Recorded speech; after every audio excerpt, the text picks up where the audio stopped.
Hello everyone, welcome to the first day of നമ്മുടെ money magic ചലഞ്ചസിന്റെ first day എപ്പിസോഡിലേക്ക് നിങ്ങൾക്ക് എല്ലാവർക്കും സ്വാഗതം. നമ്മൾ പണത്തെ പറ്റിയിട്ടുള്ള ഒരു ചലഞ്ചാണ് ഏറ്റെടുത്തതെന്ന് നേരത്തെ പറഞ്ഞല്ലോ. അപ്പോൾ ഒരു 30 ദിവസം കൊണ്ട് നമ്മുടെ മണി മൈൻഡ് സെറ്റ് ചേഞ്ച് ചെയ്യുക, പണവുമായിട്ടുള്ള നമ്മുടെ ആത്മബന്ധത്തെ മാറ്റപ്പെടുത്തുക എന്നുള്ള ചലഞ്ചാണ് നമ്മൾ ഇന്നലെ പറഞ്ഞത് അല്ലെ. ഇന്നലത്തെ വീഡിയോസ് നിങ്ങളെല്ലാം കണ്ടു കാണുമെന്ന് കരുതുന്നു. കാണാത്തവരുണ്ടെങ്കിൽ ഇപ്പോൾ പോയി ഒന്ന് കാണുക. അതിന്റെ ലിങ്ക് ഞാനിപ്പോൾ ഡിസ്ക്രിപ്ഷനിൽ ഇട്ടേക്കാം. അത് കണ്ടിട്ട് മാത്രമേ നിങ്ങൾക്ക് ഇതിലേക്ക് വരാവൂ എന്നുള്ളത് ഒന്നുകൂടി ഓർമ്മിപ്പിക്കുകയാണ്.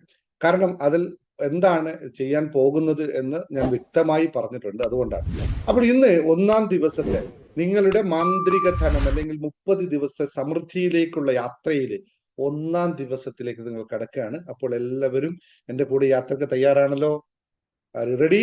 ആണെങ്കിൽ ഐ ആം റെഡി എന്ന് പറഞ്ഞോളൂ. ഐ ആം റെഡി എന്ന് കമന്റ് ചെയ്യുക. ആ കമന്റ് ചെയ്യുമ്പോഴാണ് നിങ്ങൾ, എന്തുകൊണ്ടാണ് ഞാൻ ഈ കമന്റ് ചെയ്യാൻ പറയുന്നത് വെച്ചാൽ, നിങ്ങൾ ഇപ്പോൾ എന്നെ കേൾക്കുന്നുണ്ടാവാം, പക്ഷെ നിങ്ങൾ ഫുള്ളായിട്ട് ഇവിടെ ഇൻവോൾവ്മെന്റ് ഉണ്ടാവില്ല. നിങ്ങൾ ഇങ്ങനെ എന്തോ ചെയ്യുന്നതിന്റെ ഇടയിൽ കണ്ടുകൊണ്ടിരിക്കുകയാണെങ്കിൽ ഇത് കേട്ടതുകൊണ്ട് നമുക്ക് വലിയ ആന്തരികമായ മാറ്റം ഉണ്ടാവില്ല. നമ്മൾ സാധാരണ ഒരു സിനിമ കാണുന്നത് പോലെ, ഒരു പാട്ട് കേൾക്കുന്ന പോലെ കേട്ടാലേ, നമ്മളെപ്പോഴും പാട്ട് കേൾക്കാറുണ്ട്, പക്ഷെ പാട്ടിന്റെ വരികൾ എത്രത്തോളം അറിയുമെന്ന് ചോദിച്ചാൽ വളരെ കുറവാണ്. അത് എന്തുകൊണ്ടാന്ന് വെച്ചാൽ നമ്മൾ പാട്ട് ആസ്വദിക്കുന്നുണ്ട്, പക്ഷെ അതിലേക്ക് ശ്രദ്ധ കൊടുക്കുന്നില്ല എന്നുള്ളതാണ്. അപ്പൊ ശ്രദ്ധ കൊടുത്താൽ മാത്രമേ നമുക്കത്, പിന്നെ നമ്മൾ പാട്ടിന്റെ വരികൾ മനസ്സിലാക്കിയിട്ട് നമ്മൾ അതിനെ ആസ്വദിച്ചു കഴിഞ്ഞാൽ ഭയങ്കര രസമായിരിക്കും, ഭയങ്കര ഫീലിങ്സ് ആയിരിക്കും. അപ്പൊ അത് മനസ്സിലാക്കാനുള്ളതാണ്. അത് നമ്മുടെ ബ്രെയിനിന്റെ ഒരു സിസ്റ്റമാണ്. അതുകൊണ്ടാണ് പറഞ്ഞത്. നിങ്ങൾ ഹാപ്പി ആൻഡ് റെഡി എന്ന് സന്തോഷത്തോടെ കമന്റ് ചെയ്താൽ നമുക്ക് തുടങ്ങാം. അപ്പോൾ ഒന്നാമത്തെ യാത്ര, മാന്ത്രിക ധനം എന്ന് പറയുന്നത്, it's not something magic and talk, it's a magical വേർഡാണ് ഞാൻ പറയുന്നത് നിങ്ങളോട്. പക്ഷെ ഇതൊന്നും എന്താ പറയാ, നാളെ രാവിലേക്ക് പണം ഉണ്ടാക്കണം എന്നതിന്റെ വിഷയമൊന്നുമല്ല. ഇത് ജേണിയാണെന്ന് ഞാൻ ഇന്നലെ പറഞ്ഞു. ഇറ്റ്സ് എ കണ്ടിന്യൂസ് പ്രോസസ് ആണ്. അങ്ങനെ മാത്രം ആയാലേ രസമുള്ളൂ. അപ്പൊ ഈ യാത്രയുടെ ഒന്നാം ദിവസത്തിലേക്ക് യു ആർ വെൽക്കം. വലുതോ ചെറുതോ ആകട്ടെ, ഇപ്പോൾ നിങ്ങളോടുള്ള പണത്തോടുള്ള നിങ്ങളുടെ സമീപനം എന്താണ്? What is your current mindset about money എന്നുള്ളതാണ് ആദ്യത്തെ ചോദ്യം. ഇതിന് ഉത്തരം നിങ്ങളൊന്ന് താഴെ കമന്റ് ചെയ്യണം. കാരണം ഉത്തരം നിങ്ങൾ ഇപ്പൊ എഴുതി വെക്കണം. എന്നിട്ട് 30 ദിവസം കഴിയുമ്പോൾ നമ്മൾ എങ്ങനെ മാറി എന്ന് നമുക്ക് മനസ്സിലാക്കാൻ പറ്റും. അപ്പോൾ ഇപ്പോൾ നിങ്ങൾക്ക് പണത്തോടുള്ള സമീപനത്തെ ആദ്യം ഒന്ന് മനസ്സിലാക്കുക എന്നുള്ളതാണ് ഒന്നാമത്തെ നമ്മുടെ കോൺസെപ്റ്റ്. എന്നിട്ട് ഞാൻ അതിനെ മറ്റൊരു രൂപത്തിലേക്ക്, എന്ത് രൂപത്തിലേക്കാണ് മാറേണ്ടത്, ആ പ്രാക്ടീസ് ആണ് ഇന്ന് ചെയ്യേണ്ടത്. ഇപ്പോൾ നിങ്ങൾ പണത്തോട് സ്നേഹം, ഇപ്പൊ എന്റെ ക്ലാസ് സ്ഥിരമായി പങ്കെടുക്കുന്നവരാണ് താഴെ കമന്റ് ചെയ്യുന്നത്. നിങ്ങൾ എല്ലാവരും കമന്റ് ചെയ്യുന്നത് എന്താണെന്ന് എനിക്കറിയാം. പുതിയതായി കാണുന്നവരാണ്, വ്യത്യസ്തമായിരിക്കും. സത്യസന്ധമായിട്ട് നിങ്ങളുടെ ആ ഒരു പണത്തോടുള്ള നിങ്ങളുടെ സമീപനം ഭയമാണോ, സന്തോഷമാണോ, അല്ലെങ്കിൽ സങ്കടമാണോ, ദുഃഖമാണോ, ഇല്ലായ്മയാണോ, എന്താണ് നിങ്ങൾക്കുള്ളത് എന്ന് കമന്റ് ചെയ്യണം. കാരണം എന്താന്ന് വെച്ച് കഴിഞ്ഞാൽ, വീണ്ടും പറയുന്നു, ഇത് വളരെ ഫണ്ടമെന്റൽ ആയിട്ട് നിങ്ങൾ ഉൾക്കൊള്ളേണ്ട ഒരു കാര്യമാണ്. ഇതിൽ നിന്നാണ് നിങ്ങളെ ഇനി മാറ്റിയെടുക്കേണ്ടത്. അല്ലെങ്കിൽ നിങ്ങൾ ഏത് അവസ്ഥയിലാണോ അതിൽ നിന്നും സമൃദ്ധിയുടെ അവസ്ഥയിലേക്ക് നിങ്ങൾ എത്തണമെങ്കിൽ നിങ്ങൾ ആദ്യമേ കമന്റ് ചെയ്യുക. അപ്പോൾ നിങ്ങൾ കമന്റ് ചെയ്തെങ്കിൽ നമുക്ക് തുടങ്ങാം. അപ്പോ നിങ്ങൾക്ക് ആക്ച്വലി പണവുമായി ഉണ്ടാവേണ്ടത് എന്ന് പറയുന്നത് എന്താണ്? സമൃദ്ധിയാണ്, സന്തോഷമാണ്, അല്ലെ? അപ്പൊ സന്തോഷത്തിന്റെ ആദ്യത്തെ താക്കോൽ എന്ന് പറയുന്നത്, സന്തോഷത്തിലേക്കുള്ള ഇത് തുറക്കാൻ ആദ്യത്തെ സന്തോഷത്തിന്റെ പെട്ടി തുറക്കാൻ 5 താക്കോലുകളാണ് സന്തോഷത്തിന്റെ പെട്ടി തുറക്കാൻ. അത് ഞാൻ എന്റെ മനസ്സൊരു വിസ്മയം എന്ന പുസ്തകത്തിൽ പറഞ്ഞിട്ടുണ്ട്. 5 the golden 5 key for happiness എന്ന് പറയുന്നത്. സന്തോഷത്തിലെ അത്രയും 5 താക്കോലുകളാണല്ലേ. അതിൽ ഒന്നാമത്തെ താക്കോൽ എന്ന് പറയുന്നത് ഗ്രാറ്റിറ്റ്യൂഡാണ്, കൃതജ്ഞത, നന്ദിയാണ് ഒന്നാമത്തെ താക്കോൽ. അപ്പോൾ നമ്മൾ പണത്തോടുള്ള സമീപനത്തിൽ നന്ദി പ്രകാശിപ്പിച്ചുകൊണ്ട്, നന്ദിയിലേക്ക് ശ്രദ്ധ കേന്ദ്രീകരിച്ചുകൊണ്ട് സമൃദ്ധിക്കായിട്ടുള്ള അടിത്തറ പാകാൻ നമ്മൾ ഇന്ന് തുടങ്ങുകയാണ്. ഒന്നാമത്തെ ദിവസം ഗ്രാറ്റിറ്റ്യൂഡ് ജാർ എന്ന് പറയുന്ന ഒരു പ്രക്രിയയിലേക്ക്, ഒരു പരിശീലനത്തിൽ കടക്കുകയാണ്. ദിവസവും ഈ പരിശീലനം നിങ്ങളുടെ ചിന്താഗതിയെ ദാരിദ്ര്യത്തിൽ നിന്നും അഭിനന്ദനത്തിലേക്ക് മാറ്റാൻ സഹായിക്കുന്ന, വളരെ ലളിതമായി നിങ്ങൾക്ക് ചെയ്യാവുന്ന, വിത്തൗട്ട് എനി എക്സ്പെൻസ് നിങ്ങൾക്ക് ചെയ്യാൻ പറ്റുന്ന ലളിതമായ പ്രക്രിയയാണ്. അത് നിങ്ങളുടെ ജീവിതത്തിലേക്ക് കൂടുതൽ പണം ഒഴുകിയെത്താനുള്ള വാതിലുകൾ തുറക്കും എന്നുള്ളതാണ് പറയാനുള്ളത്. അപ്പോൾ സമൃദ്ധി ജാർ എന്ന് പറഞ്ഞു കഴിഞ്ഞാൽ, ഇതുപോലുള്ളൊരു ജാർ എന്റെ കയ്യിൽ ഞാനിപ്പോ സമൃദ്ധിക്ക് വേണ്ടിയിട്ടാണ് ജാർ ഉണ്ടാക്കിക്കൊണ്ട് പുതിയതാണ് ഞാൻ വാങ്ങിച്ചു വന്നത്. സമൃദ്ധി ജാർ എന്ന് പറയുന്ന ഈ ജാറ് നിങ്ങളുടെ വർദ്ധിച്ചു വരുന്ന കൃതജ്ഞതയെയും നിങ്ങളുടെ ജീവിതത്തിലേക്ക് ഇതിനകത്തുള്ള സമൃദ്ധിയെയും ദൃശ്യപരമായി പ്രതിനിധീകരിക്കുന്ന ഒരു ലളിതമായ ഭൗതികമായ ഉപകരണമാണ്. സാമ്പത്തിക അനുഗ്രഹങ്ങളെ ബോധപൂർവം നിങ്ങൾ അംഗീകരിക്കുന്നതിലൂടെയും അത് രേഖപ്പെടുത്തുന്നതിലൂടെയും നിങ്ങൾക്ക് ഇതില്ലാത്തതിനെ കുറിച്ചുള്ള ശ്രദ്ധയിൽ നിന്ന് മാറി ഉള്ള കാര്യത്തിലേക്ക് ശ്രദ്ധ കേന്ദ്രീകരിക്കാൻ നിങ്ങളുടെ മനസ്സിനെ പരിശീലിപ്പിക്കുകയാണ് ചെയ്യുന്നത്. മനസ്സിലായി കാണുമെന്ന് വിശ്വസിക്കുന്നു. അപ്പോൾ ഞാൻ ഇതിലേക്ക് കിടക്കാം. എങ്ങനെയാണ് ഇത് പരിശീലിക്കുന്നത്? നിങ്ങളൊരു ജാർ എടുക്കുക, കണ്ടെത്തുക. എന്നിട്ട് നിങ്ങൾക്ക് ഇഷ്ടമുള്ളൊരു ജാർ എടുത്തോളൂ. ഇത് തന്നെ വേണമെന്നൊന്നുമില്ല, ഏത് ടൈപ്പ് എടുത്തു. നിങ്ങളൊരു പെട്ടിയോ ബോക്സോ കവറോ ഗ്ലാസോ, ഈവൻ നിങ്ങൾ ഗ്ലാസ് ആയാലും നിങ്ങൾക്ക് ഇതാണ് ഇപ്പൊ സാധ്യമെങ്കിൽ ഇത് എടുത്തോളൂ, നോ പ്രോബ്ലം. ഇതൊന്നും ഒരു കണ്ടീഷൻ ഇല്ല. എന്ത് ടൈപ്പ് വേണമെന്ന് ഒന്നും ഒരു കണ്ടീഷൻ ഇല്ല. അത് എന്ത് അലങ്കാരപ്പെട്ടി നിങ്ങളുടെ കയ്യിലുള്ള anything what ever available for you, അതിൽ നിങ്ങൾക്ക് ഒരു 30 ദിവസത്തിൽ ഇടാനുള്ള ഇത് വേണമെന്ന് മാത്രമേ ഉള്ളൂ. അപ്പൊ ലളിതമായ ഗ്ലാസ് എന്ത് വേണമെങ്കിൽ നോ കണ്ടീഷൻ, ആരും ചോദിക്കണ്ട. അത് ഇതൊന്നുമില്ല, എന്തുമാവാം. നിങ്ങൾക്ക് വേണമെങ്കിൽ ഒന്നും കിട്ടിയില്ലെങ്കിൽ നിങ്ങൾക്ക് ഇപ്പോൾ എന്റെ കാൻഡിൽ മിക്സഡ് കാൻഡിലിന്റെ ഒരു ബോക്സ് ആണ്, ഇത് തീർന്നെങ്കിൽ ഇത് ഉപയോഗിക്കാം. അല്ലെങ്കിൽ ഇത് രണ്ടാം കത്തിച്ച് അത് മൊത്തം കത്തിപ്പോകും. അതുകൊണ്ടാണ് അങ്ങനെ എന്റെ മുമ്പിൽ ഇരിക്കുന്ന സാധനത്ത് ഞാൻ കാണിച്ചതാണ്. എന്ത് വേണമെങ്കിലും ആവാം. അപ്പോൾ എന്നിട്ട് നിങ്ങൾ ഇത് ചെയ്യാന്ന് വെച്ചാൽ അതിനെ എടുത്ത് എല്ലാ ദിവസവും കാണുന്ന ഒരു സ്ഥലത്ത് വെക്കുന്ന രീതിയിൽ വെക്കണം. നിങ്ങൾക്ക് കാണുന്ന സ്ഥലത്ത്, മറ്റുള്ളവർ കാണുന്ന സ്ഥലത്തല്ല, നിങ്ങൾ കാണുന്ന സ്ഥലത്ത്. ഇനി ഒരു പേപ്പർ എടുക്കുക, ഇതുപോലുള്ള പാഡ് നിങ്ങൾക്ക് വേണമെങ്കിൽ ബുക്ക് വാങ്ങിക്കാൻ കിട്ടും, അല്ലെങ്കിൽ നിങ്ങൾ പേപ്പർ കട്ട് ചെയ്ത് എടുത്ത് വെക്കുക.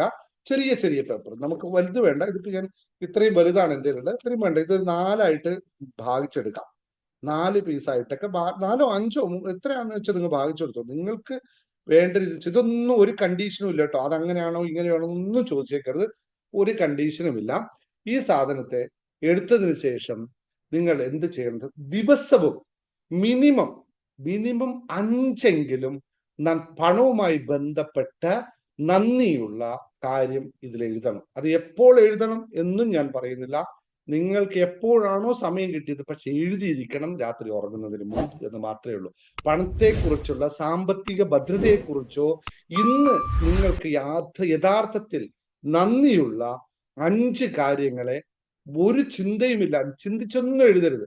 വളരെ ലളിതമായ നിങ്ങൾക്ക് തോന്നിയ സംഭവത്തെ നിങ്ങൾ ഇതിൽ ഈ പേപ്പറിൽ എഴുതുക. ഉദാഹരണത്തിന് ഞാൻ പറഞ്ഞാൽ, എന്റെ പേഴ്സിൽ, ഇപ്പൊ എന്റെ പേഴ്സ് വണ്ടിയിലാണ്, എന്റെ പേഴ്സിൽ ഇന്ന് പണമുണ്ട്. Tomorrow I don't know, but ഇന്ന് എന്റെ പേഴ്സിൽ പണമുണ്ട്. അപ്പോൾ ഞാൻ എഴുതുന്ന കാര്യം എന്ന് പറഞ്ഞാൽ, ഇന്ന് എന്റെ പോക്കറ്റിൽ അല്ലെങ്കിൽ പേഴ്സിൽ, എന്താണോ നിങ്ങൾ പറയുന്നത്, പേഴ്സിൽ എനിക്ക് ആവശ്യമായ പണമുള്ളതിന് നന്ദി. ഇത്രമാത്രം. ഇത് ഒരെണ്ണാണ്. ഇതിനെ ഒന്നായിട്ട് ഒറ്റ കാര്യമായിട്ട് നിങ്ങൾ കട്ട് ചെയ്യണം. 5 ഒന്നിച്ചല്ല, ഒന്ന് എഴുതി ഞാൻ കട്ട് ചെയ്തു സംഭവത്തെ. എന്നിട്ട് ഞാനിതിനെ ഫോൾഡ് ചെയ്തു. ഫോൾഡ് ചെയ്ത് 3ആയി ഫോൾഡ് ചെയ്യുക, 4ആയി ഫോൾഡ് ചെയ്യുക. എല്ലാം ഒരേപോലെ ഫോൾഡ് ചെയ്യണം. നിങ്ങൾ ഇന്ന് ഫോൾഡ് ചെയ്ത പോലെ ആയിരിക്കണം നാളെ ഫോൾഡ് ചെയ്ത പോലെയാണ് മറ്റന്നാളും. ഫോൾഡിങ് മാറ്റി മാറ്റി ഫോൾഡ് ചെയ്യുക. ഇനി അടുത്തത് ഞാൻ എഴുതുന്നത്, ഇന്നലെ എനിക്ക് വാടക നൽകാൻ സാധിച്ചതിന് നന്ദി. ഇന്നലെ ഞാൻ റെന്റ് കൊടുത്തിട്ടുണ്ട്. വാടക നൽകാൻ എവിടുന്ന് എന്തെന്നൊന്നും അല്ലെങ്കിൽ ചിലപ്പോൾ കടം മേടിച്ചിട്ടായിരിക്കും കൊടുത്തിട്ടുണ്ട്. ഡോണ്ട് വറി, അതൊന്നും നിങ്ങൾക്ക് വിഷയമല്ല. മറ്റാൾ സഹായിച്ചതായിരിക്കാം, കടം മേടിച്ച ഒന്നും വിഷയമല്ല. ഇന്നലെ വാടക നൽകാൻ സാധിച്ചതിന് നന്ദി. ഇത്രയും മതി. ബാക്കി നിങ്ങൾക്ക് എന്തെങ്കിലും എഴുതാനുണ്ടെങ്കിൽ എഴുതിക്കോളൂ. താങ്ക് യു എന്നോ ലവ് യു എന്നോ എന്ത് വേണമെങ്കിൽ എഴുതാം, അതൊന്നും വിഷയമില്ല. സ്നേഹപൂർവ്വമായിരിക്കണം, നന്ദി സൂചകമായിരിക്കണം എഴുത്ത് എന്ന് മാത്രമേ ഉള്ളൂ. നന്ദി യൂണിവേഴ്സിനോ, നന്ദി സാറെന്നോ, നന്ദി നിങ്ങളുടെ ഏറ്റവും പ്രിയപ്പെട്ടവരെന്നോ, അല്ലെങ്കിൽ കാശ് തന്ന ആൾക്ക് നന്ദി പറയുന്നതൊക്കെ സന്തോഷമുള്ള കാര്യമാണ്. കാശ് പറയുന്ന ആൾക്ക്, തന്ന ആൾക്ക് നന്ദി എന്നോ ഒക്കെ പറയാം. അതൊക്കെ കൊടുത്തിട്ട് നന്ദി ആയിരിക്കണം എന്ന് മാത്രമേ ഉള്ളൂ. മറ്റൊന്നും എഴുതിയേക്കരുത്. 2. ഇനി എനിക്ക് ഇന്നലെ എന്റെ വൈഫ് എനിക്ക് നല്ലൊരു ഫുഡ് നൽകി, എനിക്ക് ഇഷ്ടപ്പെട്ട രീതിയിൽ ഭക്ഷണം നൽകി. അതെന്നെ സംബന്ധിച്ച് സ്വാദിഷ്ടമായ കാര്യമല്ലേ. അത് സാധനം വാങ്ങിക്കൊണ്ടുവന്നിട്ടാണ് കഴിച്ചത്. അപ്പൊ ഇന്നലെ എനിക്ക് സ്വാദിഷ്ടമായ ഭക്ഷണം വാങ്ങി കഴിക്കാൻ സാധിച്ചതിന് നന്ദി. ഭക്ഷണം വേണമെങ്കിൽ വാങ്ങിക്കണം, കാശ് വേണം കേട്ടോ. അതുകൊണ്ടാണ് ഈ പണമല്ലേ കൊടുത്തത്, അതുകൊണ്ടാണ് ഭക്ഷണം എഴുതിയല്ലേ. അപ്പൊ ഭക്ഷണം എഴുതണമെന്ന് ചോദിക്കണ്ട, പണത്തിൽ കൊടുത്തിട്ടാണ് ഭക്ഷണം വാങ്ങിച്ചത്. കടം മേടിച്ചതായാലും പണം കൊടുക്കേണ്ടതാണ്, കൊടുത്തത്. ക്രെഡിറ്റ് കാർഡ് കൊടുത്ത് വാങ്ങിച്ചതാണോ എഴുതണമെന്ന് ചോദിക്കരുത്, അതും ഇതിന്റെ വേണം. അതും ഇങ്ങനെ ഫോൾഡ് ചെയ്യുക. ഓക്കെ. അതുപോലെ എനിക്ക് ഇപ്പൊ നമുക്ക് വേറെ എവിടുന്ന് ഒരു പൈസ കിട്ടിയെന്ന് കരുതിക്കോ, അല്ലെങ്കിൽ ഒരാൾ നിങ്ങൾക്ക് നൽകിയെന്ന് കരുതിക്കോ, അല്ലെങ്കിൽ നിങ്ങൾക്ക് ശമ്പളം കിട്ടിയെന്ന് കരുതിക്കോ. ഇപ്പൊ ശമ്പളമാണെങ്കിൽ എനിക്ക് ഇന്ന് ഡാഷ് തുക ശമ്പളമായി ലഭിച്ചതിന് നന്ദി. അറിയാൻ മതി. നിങ്ങൾ തുകയല്ല നിങ്ങൾ എഴുതിക്കോളൂ. അപ്പൊ വിചാരിക്കും സാർ എന്തായിരിക്കും എഴുതിയിട്ടുണ്ടാവുന്നില്ല. എന്റെ തുക ഞാൻ പറയില്ല കേട്ടോ. നോക്കടെ അങ്ങനെ എന്റെ ശമ്പളം നിങ്ങൾ കേൾക്കണ്ട. ഓക്കെ, ഞാൻ പറഞ്ഞ പോലെ തുക എഴുതൂലേ, നിങ്ങൾ എഴുതണം, നിങ്ങൾ എഴുതിക്കോളൂ കേട്ടോ.